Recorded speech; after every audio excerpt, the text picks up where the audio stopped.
Hi, and welcome to Creative Alchemy Comic 11, adding shadows and lighting. Hi, my name is Luis Escobar. I'm a storyboard artist from the Simpsons television show. I've been working on the show for over 25 years now, and I'm here to empower you. So, this is a quick video about my process of adding shadow and lighting to my comic.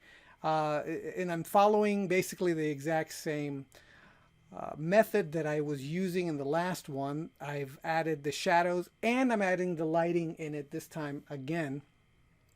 Hopefully, it's going to speed up the process as I go along. And this part of the process is actually a lot shorter. I think it took me up to 3 hours to do the whole thing.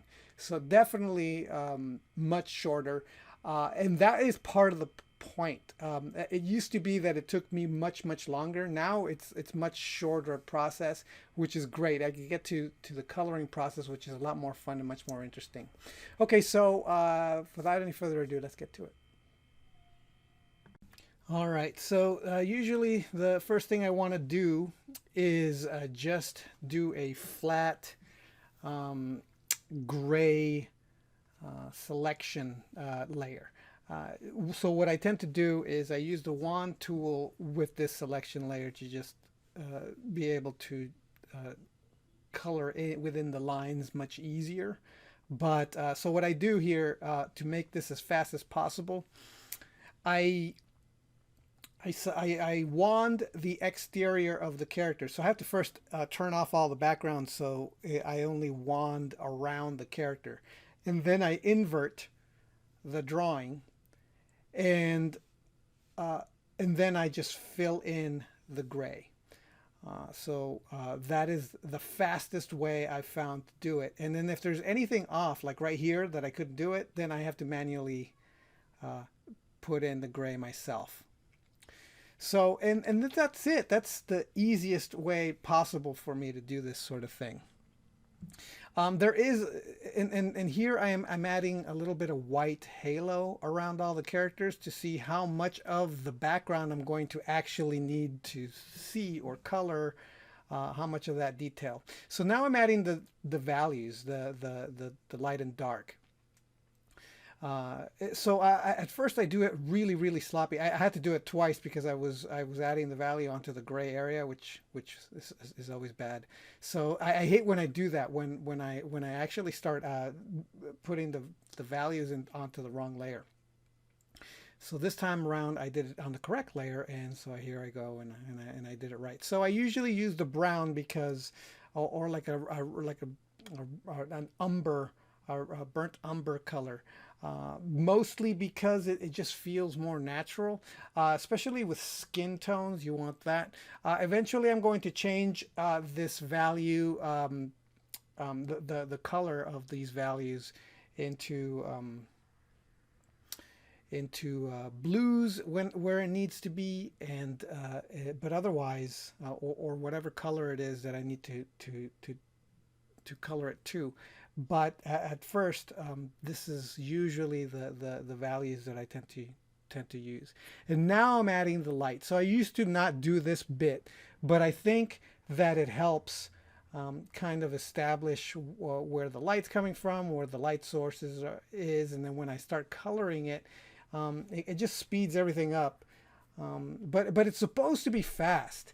The more I think about doing this, the more I realize that I'm think that by the very this part of the process I am only going to do for a little while. By which I mean I'm going to color the first quote unquote act of the story, where everybody gets introduced and then they go through a portal that allows them to get into the actual adventure proper. But all these introductions are going to be done in color. But afterward, just for the sake of speeding up the process, I am going to slow it. I'm going to not slow it down, but I'm going to not color it anymore. I'm going to do a black and white version. I don't know what that's going to look like, and depending on how much time it saves me, uh, I may or may not stick to it, because the entire point of doing that is that I mean the drawing process doesn't take that long. This bit right here that I'm doing, I mean, like I said, it took 3 hours to do, so it doesn't take that long. But if I can do this and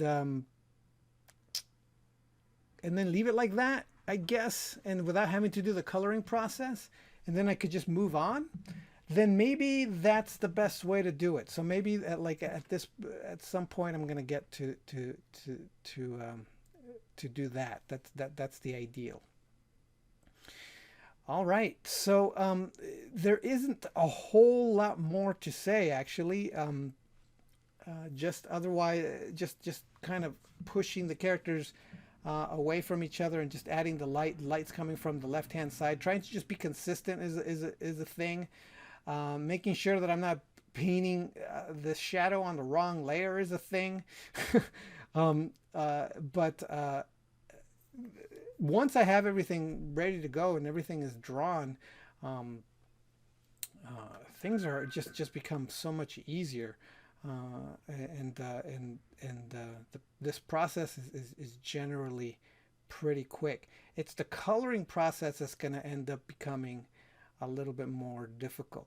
And of course the characters in the back need to be in there. This time I also, what I'm not doing, the part that I'm skipping that I tended to do before was add shadows to the backgrounds a lot more. But I think I'm done doing that. I'm not going to do that anymore, especially because I blur the backgrounds. So there's no point in being super picky about how clear the backgrounds are going to be. And I totally forgot to add lighting on all this other stuff. So at the end here, I'm adding all the lighting. All right, so that's it from me. Hopefully that's been helpful. And okay, and I'll talk to you next time. All right, bye.